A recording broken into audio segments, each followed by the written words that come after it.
नमस्कार। राज्य शिक्षा शोध एवं प्रशिक्षण परिषद बिहार पटना में आपका स्वागत है। How are you students? I hope you all are quite well. मैं भी अच्छी हूँ। सभी के चेहरे पे एक मुस्कान सी है। पता है आज मैं कौन सा इंटरेस्टिंग चैप्टर लेकर आई हूँ? आज मैं आपके टेक्स्ट बुक का लेसन 9 पढ़ाऊंगी, यानी कि बीरबल्स वीट। वीट यानी कि चालाकी, WIT वीट। तो बच्चों, सबसे पहले तो आप मुझे ये बताइए कि हु इज़ बीरबल? बीरबल कौन है? क्या आप उन्हें जानते हैं? कैसे जानते हैं? बीरबल को हम उसकी बुद्धिमत्ता या चालाकी के लिए जानते हैं। बीरबल जो है वो एक बहुत ही क्लेवर मैन था। लेकिन बीरबल किसका दरबारी था? किसके दरबार में बीरबल रहते थे ये आपको पता है? वो राजा अकबर के साथ रहते थे। राजा अकबर के मंत्री थे वो, मिनिस्टर थे वो, और बहुत ही चालाक थे। जब भी अकबर कभी किसी केस में फंस जाते थे तो वो झट से बीरबल की मदद लेते थे, और ऐसा कोई भी केस नहीं होता था जो कि बीरबल अपनी बुद्धिमानी से नहीं सॉल्व कर सके। तो बीरबल और अकबर की कहानी तो आपने बहुत सारे घरों में भी सुनी होगी। तो आज मैं यहाँ भी आपको बीरबल की चालाकी और बुद्धिमानी का एक लेसन पढ़ाऊंगी, ठीक है? और मैं आपसे पूछूंगी कि इस लेसन से आप क्या सीखे या आपको क्या सबक मिली। तो आर यू एक्साइटेड? तो बच्चों, इस इंटरेस्टिंग कहानी को कुछ पिक्चर्स के थ्रू हम समझेंगे और उसे पढ़ेंगे। लेकिन उससे पहले क्या होता है?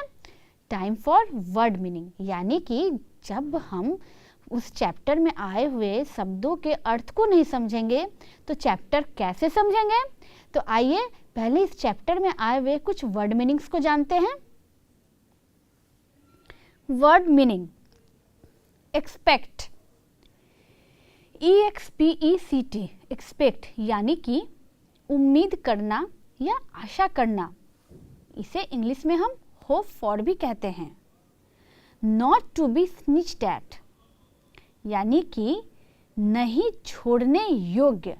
नॉट टू बी पॉसिबल, यानी कि कोई चीज़ ऐसा होता है जो हम छोड़ना नहीं चाहते हैं, उसे हम कहते हैं नॉट टू बी स्निच्ड एट। फिर है डिसअपॉइंटेड, यानी कि DISAPPOINTED।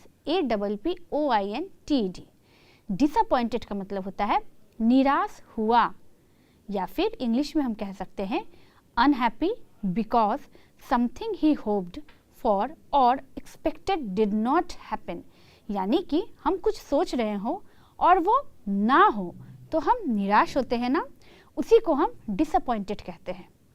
फ्लोरिश, यानी कि FLOURISH, फ्लोरिश यानी कि एक खास शैली में या एक अलग स्टाइल में, जिसे हम इन स्टाइल भी कह सकते हैं। फिर है स्टंट, STUNNED। स्टंट मतलब होता है हक्का बक्का या भौचक रह जाना, या फिर bewildered, यानी कि कहते हैं ना कि कोई भी चीज़ देखकर कभी अचानक हम आश्चर्य में आ जाते हैं, हक्का बक्का रह जाते हैं, उसे हम इंग्लिश में स्टंट कहते हैं। फिर है प्रिटेंडिंग, यानी कि PRETENDING। प्रिटेंडिंग का मतलब होता है दिखने की कोशिश करना, या फिर ट्राइंग टू लुक। जब भी हमें कुछ दिखता नहीं है तो हम कोशिश करते हैं ना उस चीज़ को हम देखें, उसे हम इंग्लिश में प्रिटेंडिंग कहते हैं। नेक्स्ट है एब्सोल्युटली, ABSOLUTELY। एब्सोल्युटली यानी कि पूर्ण रूपेण या फिर पूर्णता, जिसे हम कंप्लीटली कहते हैं। आइए कुछ और वर्ड मीनिंग्स देखें। compete, COMPETE। compete का मतलब होता है भाग लेना प्रतियोगिता में, या फिर to take part in a contest. जब भी कोई प्रतियोगिता में हम भाग लेते हैं तो उसे हम compete करना कहते हैं। और लास्ट वर्ड है गिव अप, यानी कि GAVEUP, गिव अप। इसका मतलब छोड़ दिया या लेफ्ट, जिसे हम छोड़ देते हैं उसे हम गिव अप कहते हैं। तो आपने देखा इस चैप्टर में कुछ आए हुए शब्द, कुछ हार्ड मीनिंग्स जिनका अर्थ जानना हमारे लिए बहुत ज़रूरी होता है। तो मैंने आपको सारे वर्ड्स के जो हार्ड थे, जो इस चैप्टर में आने वाले हैं, सबके हिंदी अर्थ समझा दिए। आशा करती हूँ आपको हिंदी अच्छे से समझ में आ गया होगा। तो अब हम इस कहानी को पढ़ेंगे और समझेंगे और देखेंगे ये सारे वर्ड इस चैप्टर में कहाँ यूज़ होते हैं। तो आइए कहानी स्टार्ट करते हैं। स्टोरी यानी कहानी। Scene 1, the palace garden. जैसा कि आप देख रहे हैं ये पहला सीन है, ये पहला दृश्य है जिसमें एक गार्डन है। ये महल, पैलेस यानी महल, गार्डन यानी बगीचा, यानी कि महल का बगीचा का ये दृश्य है। Akbar and some of his courtiers are looking at the roses. पहले दृश्य में क्या हो रहा है? अकबर जो हैं अपने कुछ दरबारी लोग हैं और अकबर कुछ गुलाबों को देख रहे हैं। अकबर कहते हैं, where is Birbal? I have not seen him since this morning. Akbar कहते हैं, बिरबल कहाँ है? मैंने उसे आज सुबह से देखा नहीं है। फर्स्ट लॉर्ड यानी कि उनके एक पहले दरबारी कहते हैं, we too have not seen him. बादशाह सलामत, वो कहता है कि बादशाह सलामत, हमने भी उसे नहीं देखा है। The messenger came back saying he had gone out very busy counting crows and bracket में है स्माइलिंग। एक मैसेंजर यानी कि दूत, जो कि किसी का मैसेज लेकर आता है। एक दूत आता है और वो कहता है कि मैंने बिरबल को बहुत ही ज़्यादा बिजी देखा है कौवों को गिनने में। क्रोज यानी कौवे। तो वो मैसेंजर क्या कहता है? कहता है कि मैंने बिरबल को कौवों को गिनने में बहुत बिजी देखा है। और वो ये बात अकबर को कहकर स्माइल कर रहा था, यानी कि मुस्कुरा रहा था। तो अब देखते हैं आगे। Akbar also smiling. अकबर भी ये बात सुनकर मुस्कुराने लगते हैं और कहते हैं, well so he is taken the challenge seriously. Do none of you wish to compete for the prize. Akbar कहते हैं अपने दरबारियों से मुस्कुराते हुए कि ओ अच्छा, इसका मतलब है कि बिरबल ने मेरे बात को सीरियसली लिया है, यानी कि वो मेरे बात से सहमत होकर इस कंपटीशन में वो compete कर रहा है, यानी कि वो इस प्रतियोगिता में भाग ले रहा है। क्या तुम लोग में से कोई भी इस प्रतियोगिता में भाग लेना नहीं चाहते हो? क्या तुम्हें प्राइज नहीं चाहिए? तुम्हें कोई इनाम नहीं चाहिए? दूसरा दरबारी, सेकंड लॉर्ड, वो कहता है, we accept our defeat sir. What you set was an impossible task. We tried and give up. वो कहता है कि हमने अपनी हार मान ली सर। आपने जो ये नामुमकिन सा काम दिया है वो हम नहीं कर पाए, हमने अपनी हार मान ली। राजा मानसिंह, जो कि अकबर के ही दरबारी रहते हैं, वो कहते हैं, did you really expect an answer your highness और वाज इट अ जोक। वो कहते हैं अकबर को कि महाराज, क्या आपको सही में इसका उत्तर चाहिए या फिर आप हमारे साथ मजाक कर रहे हैं। तो बच्चों, यहाँ पर आपको कुछ समझ में आ रहा है कि अकबर ने क्या टास्क दिया है, कौन से कंपटीशन की बात हो रही है और दरबारियों में और अकबर में क्या बातें हो रही है। समझ में आया कि कंपटीशन किस बात का है? बताइए मुझे। यहाँ राजा अकबर जो है ना, वो अपने दरबारियों को ये कंपटीशन बोल देते हैं, ये प्रतियोगिता में भाग लेने के लिए कहते हैं, जिसमें कि उनको उनके राज्य में जितने भी कौवे थे उनको सही से गिनकर उनकी गिनती राजा अकबर को बतानी थी, समझे। और इस बात को, इस टास्क को किसी ने भी नहीं एक्सेप्ट किया, क्योंकि सबको लग रहा था कि इस शहर के, इस राज्य के कौवे को कैसे कोई गिन सकता है भला, क्या राजा मजाक कर रहा है। इसीलिए सभी दरबारियों ने हार मान ली थी। परंतु बीरबल जो था वो इस काम में बिजी था। वो किस काम में बिजी था? इन काउंटिंग क्रोज, यानी कि वो उस शहर के सारे कौवों को गिनने में बिजी था। तो इसमें फिर आगे क्या होगा? क्या बीरबल गिन पाएगा? क्या हम किसी भी शहर के या किसी जगह के पक्षियों को गिन सकते हैं? पता नहीं बीरबल क्या कर रहा है। तो आइए आगे के सीन में देखते हैं। अकबर, मान Singh, wait and see. We have set 7 o'clock as the deadline. Akbar कहते हैं मान सिंह को, मान सिंह तुम रुको और देखो, मैंने 7 बजे का समय दिया है। डेडलाइन यानी कि 7 बजे तक का समय मैंने दिया है। There is at least an hour left. अभी 1 घंटा बचा हुआ है 7 बजने में। 3000 gold coins and a bag of precious jewels are not to be snitched at.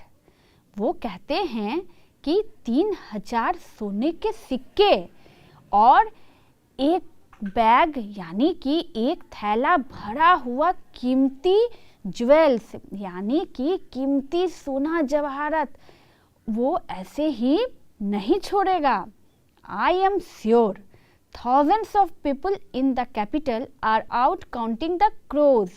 वो कहते हैं कि इतना बड़ा इनाम कोई नहीं छोड़ सकता है, इसीलिए मैं श्योर हूँ, मैं पक्का हूँ कि इस शहर के, इस राज्य के हजारों लोग अभी इनाम जीतने के लिए कौवों को गिनते होंगे। Trying to hide his laughter. और ये कहते कहते अकबर अपने हंसी को हाइड कर रहे थे, यानी कि अपने हंसी को छुपा रहे थे।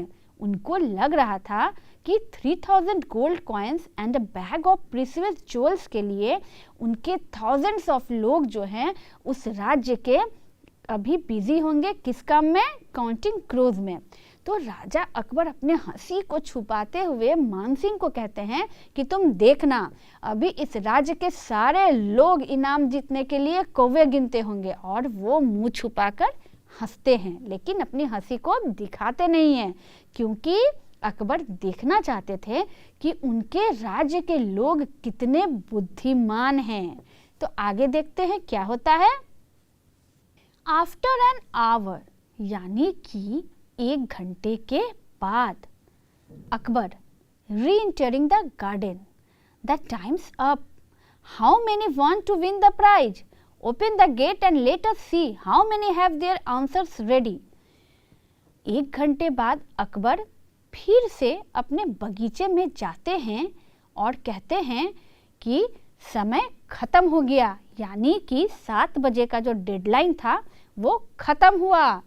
कितने लोग जीतेंगे प्राइज? चलो अपने दरबारियों से कहते हैं जल्दी से गेट का खोल दो, इस गार्डन का यानी इस बगीचे के गेट को खोलो और उनको अंदर आने दो। मैं देखूं तो किनके किनके पास मेरे सवाल का जवाब है और कितने लोग जो हैं वो इनाम जीतते हैं। First lord, there is no one outside the gate. बादशाह सलामत, एक दरबारी जो पहले वाला था वो राजा अकबर की तरफ देखते हुए कहता है कि बादशाह सलामत, गेट के बाहर तो कोई भी नहीं है, एक आदमी भी नहीं है। अकबर कहता है no one, not even one person has taken up the challenge, I am disappointed. Akbar कहते हैं क्या कोई नहीं है, एक सिंगल आदमी भी नहीं है? क्या किसी ने भी मेरे चैलेंज को, मेरे शर्त को, मेरे बातों को नहीं माना? मैं बहुत निराश हूँ, आई एम डिसअपॉइंटेड।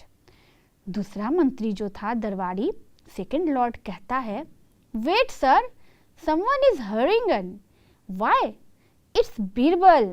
वो कहता है रुकिए सर, शायद कोई हड़बड़ाते हुए आ रहा है। अरे ये तो बीरबल आ रहा है। तो आपने देखा सुना और समझा क्या हो रहा है कहानी में।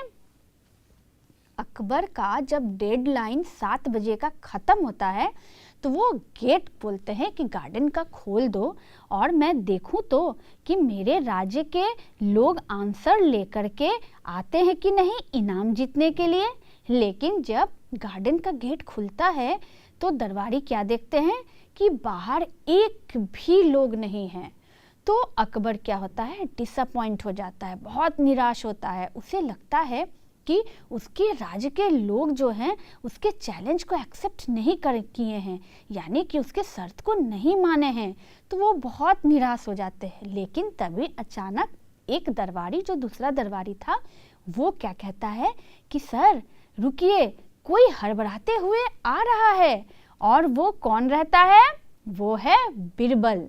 तो आइए बीरबल का जवाब देखते हैं। अकबर, हा हा हा, delighted.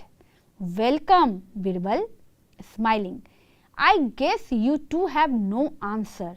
Was the price too small to tempt you? Akbar जब बीरबल को देखते हैं तो वो हंसने लगते हैं जोर जोर से, हा हा हा, और कहते हैं आओ बीरबल आओ, तुम्हारा स्वागत है। और मुस्कुराते हुए बीरबल की तरफ देखते हुए कहते हैं कि तुम्हारे पास भी कोई जवाब नहीं मिला ना। इसका मतलब ऐसा तो नहीं कि मैंने जो इनाम रखा है वो बहुत छोटा है तुम्हारे लिए, इसीलिए तुमने इसका आंसर नहीं ढूंढा ठीक से, तुम्हें भी इसका आंसर नहीं मिला ना। और अकबर मन ही मन हंस रहे थे, क्योंकि अकबर का सवाल ही ऐसा था, कोई कैसे कौवों को गिनेगा, है ना बच्चों। तो इस पर बीरबल क्या जवाब देता है? क्या वो हार जाएगा? क्या वो शर्त हार चुका है? तो आइए देखते हैं बीरबल का जवाब। तो बीरबल कहता है, बादशाह सलामत, a challenge is a challenge, the amount of the prize does not matter. Birbal Akbar को जवाब देता है कि बादशाह सलामत, शर्त तो शर्त होती है, प्राइज के अमाउंट का या इनाम का कोई भी मैटर नहीं होता है। And I have the exact answer.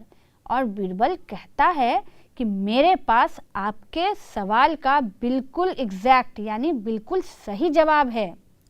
The number of the crows in the capital at 6 o'clock today is 21,412 exactly with a flourish. और बीरबल अकबर को कहता है कि मैं शर्त नहीं हारा, आज हमारे राज्य में 6 बजे तक एग्जैक्टली 21,412 कौवे थे। समझे आप? यानी कि बीरबल ने कौवों को गिन लिया। उसने कैसे बताया कि 21,412 कौवे थे पूरे राज्य में? क्या बीरबल ने एक एक करके कौवे गिने होंगे? तो क्या होता है, क्या अकबर को बीरबल की चालाकी समझ में आती है? आइए आगे देखते हैं। Akbar, stunned and not really believing him, shall we check? Akbar आश्चर्यचकित हो जाते हैं कि बीरबल कैसे कह रहा है कि 21,412 कौवे इस राज्य में हैं, वो कैसे गिना होगा। तो अकबर आश्चर्यचकित होके हक्का बक्का होकर बीरबल को कहते हैं कि तुम्हें कैसे पता इतने कौवे हैं? क्या मैं चेक करूं? क्या मैं फिर से तुमने जो जवाब दिया है उसे मैं चेक करवाऊं? तो इसका जवाब बीरबल क्या देता है? बीरबल कहता है, सर्टेनली बादशाह सलामत, pretending to be very serious. और बीरबल कहता है, जरूर बादशाह सलामत, और ऐसे वो दिखा रहा था जैसे वो बहुत सीरियस है। Of course some crows may have left the city to visit their relatives in another town, but then it is also likely some others may have flown in for the weekend. I am absolutely certain, however, that at the last count at 6 o'clock there were 21,412 crows exactly. Birbal क्या बोलता है? फिर से देखिए। बीरबल कहता है, बादशाह सलामत, आप बिल्कुल मेरे उत्तर के जवाब में आप अपना मंत्रियों को भेजकर आप ये जांच सकते हैं कि मैंने सही उत्तर दिया या नहीं। लेकिन बादशाह सलामत, मैं आपको बता दूं कि 6 बजे तक इस राज्य में जितने भी कौवे थे उनमें से कुछ कौवे उड़कर अपने रिश्तेदारों से मिलने चले गए होंगे, फिर कुछ कौवे वीकेंड यानी कि साप्ताहिक छुट्टी पर चले गए होंगे अपने घर। तो अब जितने भी कौवे थे जो मैंने गिने वो एग्जैक्टली 21,412 ही थे, उनको छोड़कर। अब आप जांच करवाना चाहते हैं मेरे उत्तर के विरुद्ध तो आप करा सकते हैं। बीरबल ये बोलकर बिल्कुल सीरियस होकर खड़ा था। तो आइए देखते हैं अकबर क्या जवाब देते हैं। Akbar laughing as he does at all Birbal's clever answer, Birbal you are the life of this court, bring the prize. और अकबर जैसे ही बीरबल का जवाब सुनते हैं वो जोर जोर से हंसने लगते हैं और कहते हैं कि बीरबल तुम इस दरबार की जान हो, और अपने दरबारियों को कहते हैं जाओ और इनाम लेकर आओ। तो बच्चों आपको क्या समझ में आया, बीरबल ने क्या जवाब दिया जो अकबर इतना खुश हो गए? बीरबल ने यहाँ अपनी चालाकी दिखाई। क्या कभी ऐसा हो सकता है कि हम किसी शहर या राज्य के सारे पक्षियों को गिन सके? तो अकबर ने तो चैलेंज दिया था ना कि उसके राज्य के कौवों को जो गिन कर आएगा उसे वो प्राइज देंगे। तो बीरबल क्या करता है कि अपनी चालाकी और बुद्धिमत्ता से काम लेता है। वो क्या करता है कि कौवे तो नहीं गिनता और आकर अकबर को कहता है अपने मन से कि इस राज्य में टोटल 21,412 कौवे हैं, क्योंकि उसे पता था कि अकबर फिर से गिनने थोड़ी जाएगा कि उसका आंसर राइट है कि रॉन्ग है। तो इसीलिए वो आकर कहता है कि 21,412 इस कौवे हैं इस पूरे राज्य में।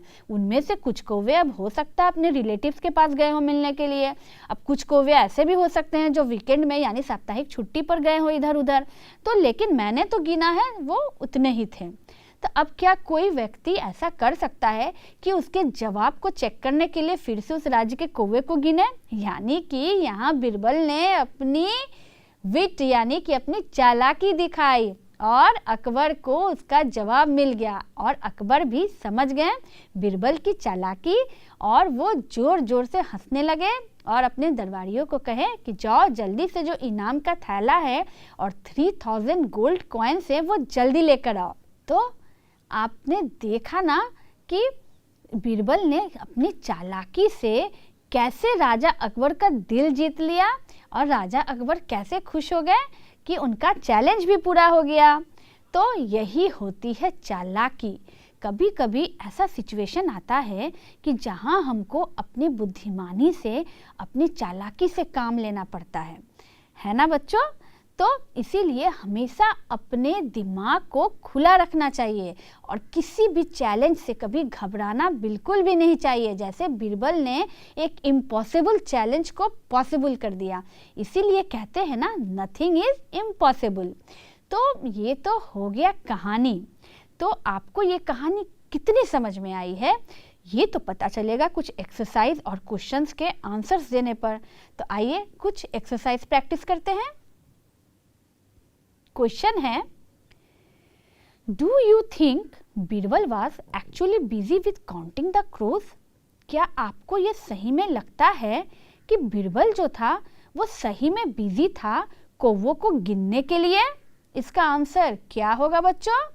आइए इसके आंसर्स को देखते हैं। No, Birbal was not busy with counting the crows. नहीं, बीरबल जो था वो बिल्कुल भी बिजी नहीं था कौवों को गिनने के लिए। बीरबल ने तो अपने चालाकी से जवाब दिया था। आइए दूसरा सवाल देखते हैं। How many courtiers accepted Akbar's challenge? कितने दरबारियों ने अकबर के शर्त को माना था? तो इसका क्या जवाब होगा बच्चों? कितने दरबारियों ने माना था? आइए मिलाते हैं आपके जवाब को। नो वन, यानी कि कोई भी नहीं। अकबर ने जो शर्त रखी थी वो डर के मारे उनके राज्य के किसी भी व्यक्ति ने, किसी भी दरबारी ने नहीं माना था। तो इसका आंसर होगा नो वन। आइए अगला सवाल देखते हैं। What according to Birbal was the number of crows? Birbal के अनुसार कौवों का नंबर यानी कि कौवों की संख्या कितनी थी? ये तो मैंने बहुत बार रिपीट किया है, तो जल्दी से बताइए मुझे। बिल्कुल सही, आइए देखते हैं। 21,412। तो बीरबल के अनुसार कितने कौवे थे राज्य में? 21,412 कौवे। तो आइए आगे देखते हैं। What was the prize money? Akbar ने अपने शर्त के लिए कितने का इनाम रखा था? क्या था इनाम? बताइए मुझे, याद है कुछ? याद है? तो आइए आंसर्स को मिलाते हैं अपना। 3,000 gold coins and a bag of precious jewels, यानी कि 3,000 स्वर्ण मुद्राएं और एक थैला भरा हुआ कीमती पत्थर और गहने, ये था अकबर के तरफ से इनाम।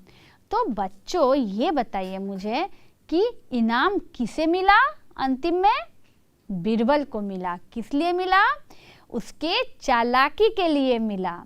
तो आइए यहाँ हम कुछ और एक्सरसाइजेस बनाते हैं।